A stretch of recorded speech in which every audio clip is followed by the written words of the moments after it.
Welcome back, guys. Today we're going to be making some little 1/8 ounce jig heads in this freestyle jig mold by Do It Molds. They make a couple different sizes of these. This is the one that goes from 1/32 ounce all the way up to 3/16. And then they do make a larger one, which is what I use when I'm fishing for usually like striper and stuff from the bank. That goes from 3/16 all the way up to 1/2 ounce. But today I was going through my box the other day and realized I was almost out of the smaller sizes, so we're going to pour some of those. We're going to do all 1/8 ounce today. We're going to be using two different hooks. The first one we're going to use is the Owner 5313 in a size 1. And then we're also going to pour some in the Mustad 32500 in a 1/0. The bend of these hooks are slightly different, so I want to kind of test each one out and see which one I like better. Let me grab one of each real quick.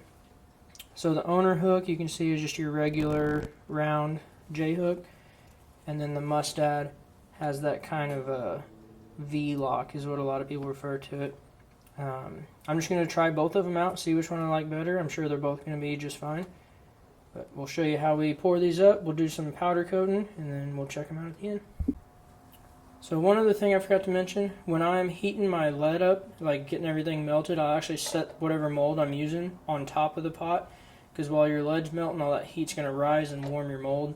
If your mold's too cold, a lot of times you won't get complete pours, so this is one way to warm up your mold and melt your lead all at the same time.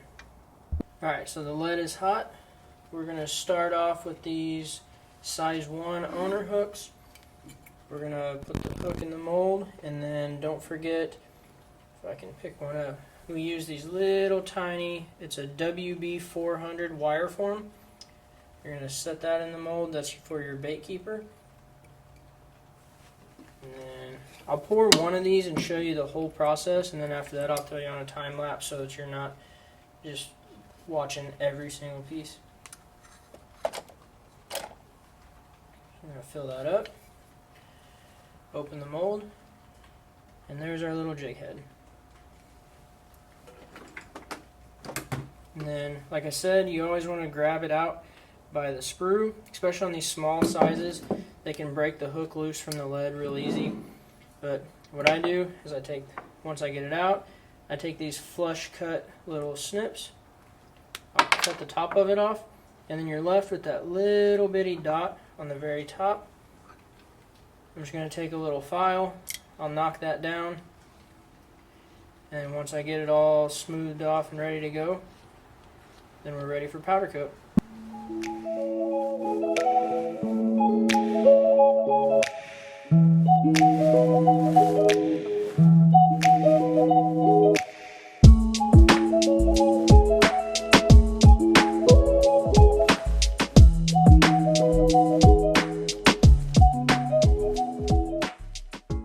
Alright guys, we got all our jigs poured, got the sprues cut off, got them cleaned up, good to go, ready for powder coat. So I'm going to just kind of simulate what I'm going to be doing, and then I'm going to throw it on a time lapse again, just because while this heat gun's running, you're not going to be able to hear anything I'm saying. Any just cheap heat gun will work. I think I paid like $10 for this on Amazon.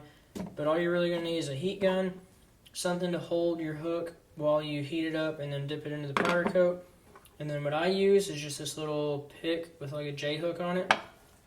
So what we're going to start with is just a white pearl Protect powder.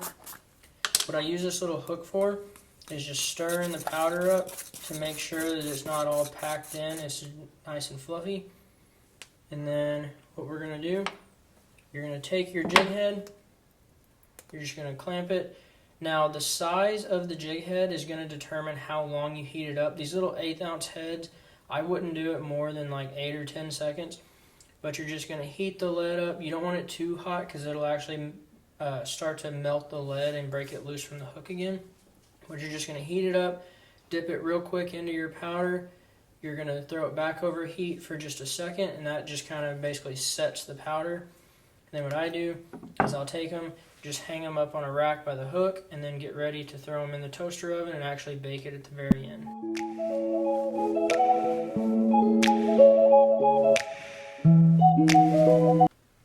Alright, one other thing I'm going to show you is how to do two different ways to do some two-tone jig head colors. So for this one, we just have some flame red And all we're going to do, we're going to heat up just the bottom side of this jig real quick, and then we're just going to dip it down into the edge of that paint, and you'll see what it looks like.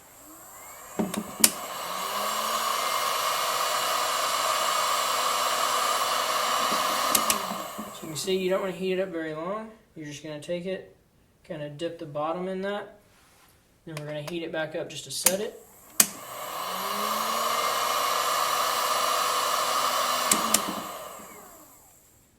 Now you have that like orangish red belly on your jig head. You still have the white pearl everywhere else, and then you have that red belly. So that's one way to do it. And then that gives you kind of a pretty solid line. Oops. It gives you a pretty solid line all the way around it, like from where you dip it in. And then I'll show you a second way, which is actually my preferred way of doing it, which makes it a little bit more natural. For this one, we're going to use a color called Magic Crawl Blue. And what you're going to do is, instead of dipping it into the paint, I actually take a paintbrush. So I take a paintbrush that's pretty fine. Like, there's not a whole lot of bristles in that. It's pretty light, but it's still pretty wide. And what we're going to do with this one, and instead of doing the bottom, I'm actually going to do the top on this one. But we're going to heat up the top of it. We're going to dip our paintbrush into that and then just kind of dab the powder over the top. And it eliminates that real hard line of where the two colors go. It kind of blends it in together a little bit better, and is my preferred way. And I'll show you real quick how we do that.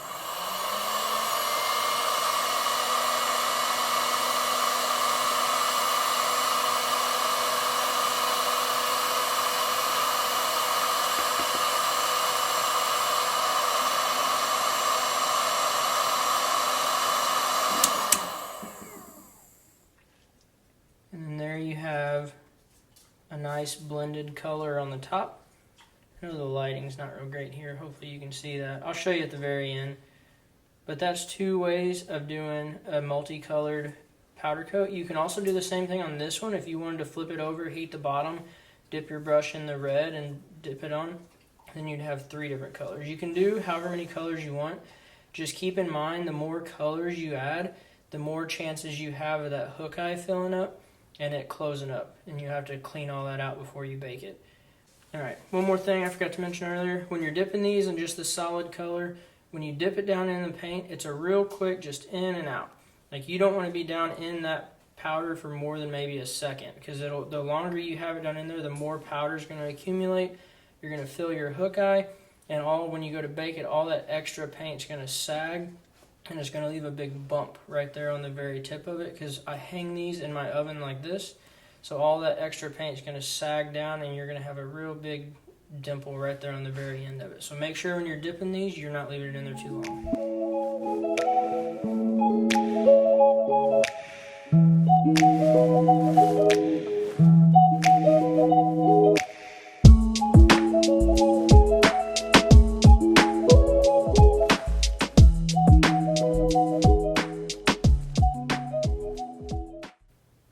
Alright, so once we get all these done powder coated, we're going to throw them in the toaster oven. You can see I got a few green pumpkins over here, a few of the white with the blue crawl on the top. There's the red one. The majority of these are going to be white. I got a couple black and blue flakes over there. We're going to throw these in the oven. We're going to bake them for around 25 minutes or so at around 300 to 320 degrees. And then we'll check them out once they're done. We'll get some eyes on them, and then we'll be good to go. So once they're done baking, you're just going to take your jig head. You're going to take some of this super glue gel, whatever eyes you want. You can see we're just going to use a real nice natural eye here.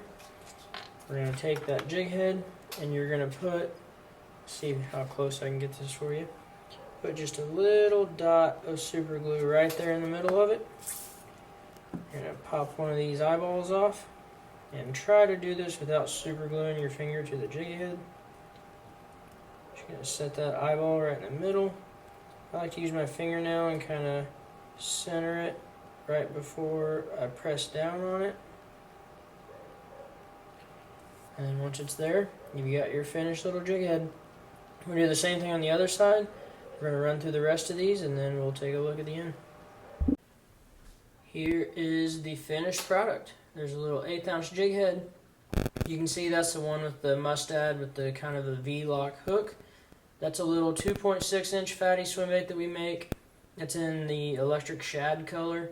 Really, really good color. You can take this just about anywhere and catch something. We've got another one that is pretty popular in a lot of muddier water. It's a black back, and the belly is just a clear belly with silver flake. That's with the owner, just regular round vein hook. Here is the one that we sprinkled the Magic Crawl Blue on the top with. This is probably my favorite color in these little jig heads for swim baits. You can throw that on pretty much any color swim bait and do good with it. We have our green pumpkin. We have a black and blue. And then the one that we dipped in the red for the red belly, I threw a red eye on there to match that. Let us know which one you like best. Let us know your favorite one, and we'll see you next time. Thanks for watching.